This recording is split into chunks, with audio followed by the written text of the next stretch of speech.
First, thanks a lot for joining us. I mean, you're coming down from Phuket town. It's a bit of ways. We're up at Surin Beach. Yeah.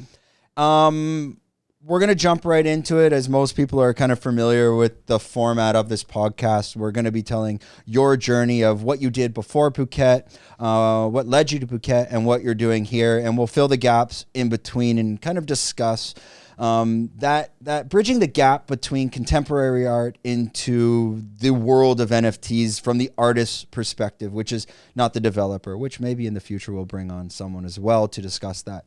So let's take it back to as earlier as you would like to go, so we can really develop who is Andrew Lyko and how did you become the artist that you are today. Can you just tell us a little bit about yourself, where you're from, a little bit about your background and how that all connected to the art space?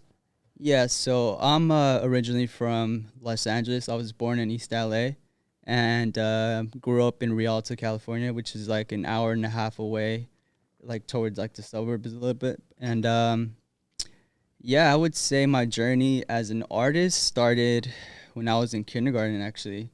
My mom told me the story that at the time, my teacher had entered me into this Knott's Berry art competition for like the whole class.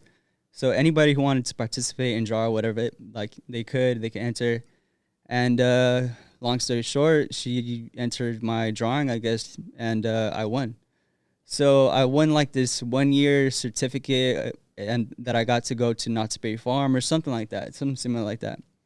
And she told my mom like, "Yo, just encourage him to keep drawing or doing anything creative, like get him some markers or some crayons."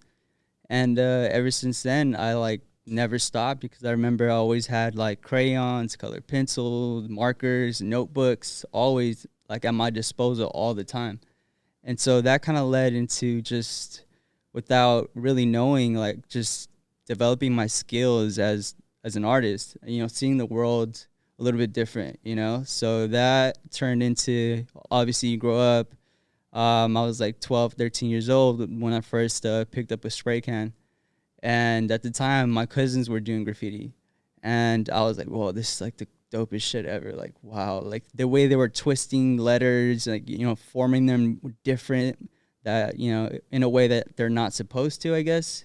And to some people, like, they can read it. Other people, they're just like, yo, what is that? I thought it was so cool. Like, yeah, it was like cryptic, but not really, So that really fascinated me. And I was like, well, I want to do something like this. Like, what can I do? And at the time, YouTube wasn't really a thing, I believe, because I was born in 1990, by the way. I'm 32 years old.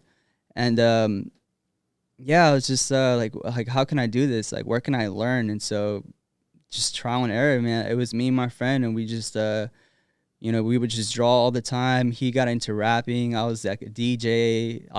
We were both dancers. We were just like trying everything, and art was like one of the things that really kept us in tuned and in line. And it also like prevented us from doing a lot of stupid shit. We were like kids, just like full freedom. Like one thing about both of us, and it was me and my friend Chris.